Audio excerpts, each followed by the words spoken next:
भारत की IT industry अब धीमी पड़ती हुई नजर आ रही है। FY26 में देश की टॉप 5 आईटी कंपनियों में भर्ती में गिरावट दर्ज की गई है, जिसका सीधा असर नए इंजीनियरों और नौकरी की तलाश कर रहे युवाओं पर पड़ रहा है। कंपनियां पहले की तरह तेजी से भर्ती करने की बजाय ज्यादा सावधानी से फैसले ले रही है।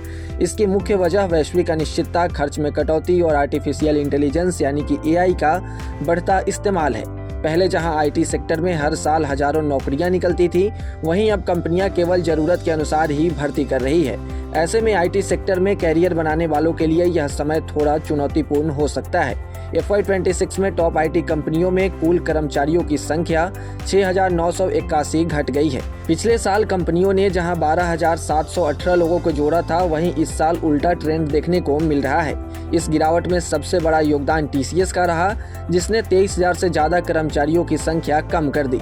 इसके अलावा टेक महिंद्रा में भी कमी आई। हालांकि इन्फोसिस, विप्रो और HCL टेक में थोड़ी बढ़त देखी गई, लेकिन कुल मिलाकर सेक्टर में भर्ती कमजोर रही। आप अपने मोबाइल स्क्रीन पर एक नंबर देख पा रहे होंगे, जिसमें कंपनियों के FY23 से लेकर FY26 तक के जॉब डेटा के आंकड़े हैं। यह डेटा बताता है कि किस तरह से FY23 में कंपनियां जहां ज्यादा हायरिंग कर रही थी, वहीं FY26 में यह काफी कम हो गई। इस डेटा में TCS, इन्फोसिस, विप्रो, HCL टेक और टेक महिंद्रा के नंबर्स हैं। नंबर से यह बताते हैं कि किस तरह से जॉब में कमी आई है। अब आपको बता दें कि कंपनियां अब नए इंजीनियरों को बड़ी संख्या में भर्ती करने से बच रही है। टाटा कंसल्टेंसी सर्विस यानी कि TCS ने FY27 के लिए 25,000 फ्रेशर्स को भर्ती करने का लक्ष्य रखा है, जो पहले के मुकाबले कम है। इन्फोसिस ने करीब 20,000 फ्रेशर्स को जोड़ने की बात कही है। बाकी कंपनियों ने संख्या स्पष्ट नहीं दी है और कहा है कि भर्ती पूरी तरह से जरूरत पर निर्भर करेगी। इस बदलाव की सबसे बड़ी वजह वैश्विक अनिश्चितता है।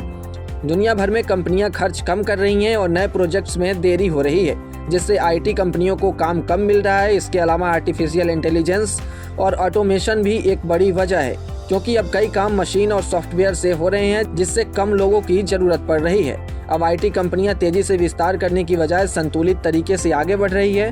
कंपनियों का कहना है कि भर्ती अब सीधे बिजनेस डिमांड पर निर्भर होगी, यानी जितना काम होगा उतनी ही भर्ती की जाएगी। कुल मिलाकर देखें तो आईटी कंपनियों की हालत खराब नजर आती है। खैर, आपको क्या लगता है कमेंट सेक्शन में जरूर बताएं और ऐसे ही तमाम अपडेट्स और शेयर मार्केट से जुड़ी तमाम जानकारी के लिए आप बने रहें गुड रिटर्न्स डिजिटल के साथ।